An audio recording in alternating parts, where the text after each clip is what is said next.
बिनविरोध करण्यासाठी आदरणीय पालकमंत्र्यांनी मीही जिल्ह्यातील जे प्रमुख नेते मंडळी होतो आम्ही सर्वजण प्रयत्नशील होतो. काही नेत्यांच्या युगोमुळं ही निवडणूक लागली, ज्यांच्यामुळं निवडणूक लागली त्यांना आम्ही आत्ता निकाला दिवशी उत्तर.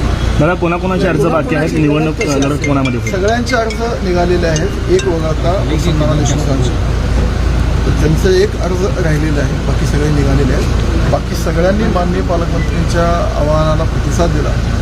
सगळ्यांनी बैठक करून एकमताने निर्णय करण्यात आला. कारण सगळ्यांना मान्य आहे की या सोलापूर जिल्ह्यामध्ये विधान परिषदेच्या निवडणुकीत मतांची बेरीज आहे. जे भाजपच्या चिन्हावर निवडून आले ते तर आहेच आहे, त्याला सोडून जे लोक आमच्यासोबत जोडलेले आहेत ह्या सगळ्यांची गोळाबेरीज करतात.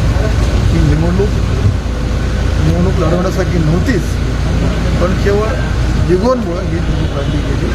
पण सगळ्या नेत्यांनी ज्या नेत्यांनी पालकमंत्र्यांच्या आमच्या विनंतीला मान करून फॉर्म काढून घेतले आम्ही त्या सगळ्यांचे आभारी आहोत. ज्यांनी ठेवलं त्यांच्याकडून. दादा, ही निवडणूक पवार आणि गोरे अशीच होणार असं वाटतं, कारण पवार 40 वर्षानंतर देखील म्हणजे 40 वर्षानंतर राष्ट्रवादीचं शरद पवार राष्ट्रवादीचं अस्तित्व आहे जिल्ह्यात हे मान्य करतात. किती आहे फॉर्म बघायला माझे अस्तित्व दाखवा शकते. अरे फॉर्म तर कुणी बघू शकतो. 9 जण फॉर्म बघू. फॉर्म बघायला अस्तित्व किती लागतं?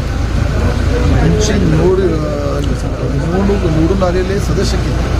भारतीय जनता पार्टी सहयोगीचे माहितीचे केवळ बिनविरोध होऊ नाही द्यायचे, केवळ मला काहीतरी महत्त्व यायला पाहिजे अशा ह्या भूमिकेने निवडणूक लावलेली आहे.